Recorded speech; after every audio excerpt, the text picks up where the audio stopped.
Carol Vorderman has once again slammed Rishi Sunak, this time dubbing his latest net zero promises as lies.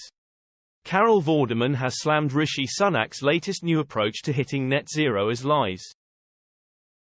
The Prime Minister has announced that the government doesn't plan on introducing heavy-handed measures, including taxes on eating meat, new taxes to discourage flying, sorting your rubbish into 7 different bins, compulsory car sharing and expensive insulation upgrades. Responding to the comments, broadcaster Carol Vorderman tweeted, "Rishi Sunak lies. New flying tax doesn't exist. Compulsory car sharing doesn't exist. Mandatory insulation upgrade doesn't exist."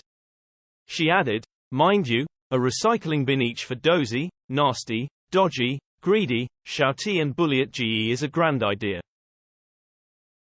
Sunak promised that the government will still meet our international commitments to hitting net zero by 2025 without introducing heavy-handed measures. In a speech from Downing Street, the Prime Minister said on Wednesday he would put back a ban on new fossil fuel cars by 5 years in a major U-turn among a raft of measures. And he confirmed that households would never be forced to rip out their existing boiler and replace it with a heat pump. Mr. Sunak insisted the UK was already ahead of allies in reducing emissions and could not impose unacceptable costs on British families. He said, "The risk here to those of us who care about reaching net zero, as I do, is simple. If we continue down this path we risk losing the consent of the British people."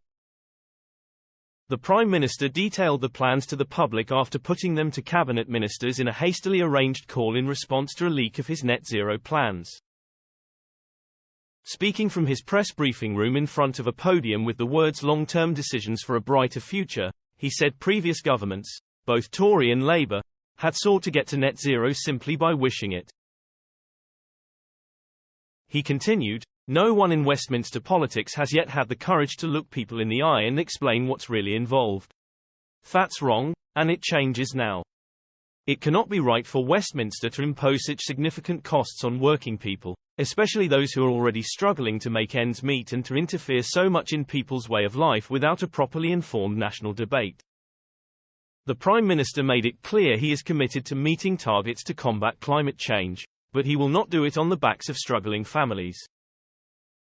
Pushing back bans on new boilers and petrol cars puts a clear dividing line between the government and Labour. Keir Starmer now faces a choice of matching the Tories or explaining to voters why they will have to pay exorbitant prices for electric cars or heat pumps in just 7 years' time. Polling shows voters want action to protect the environment but was increasingly unhappy about the timescale.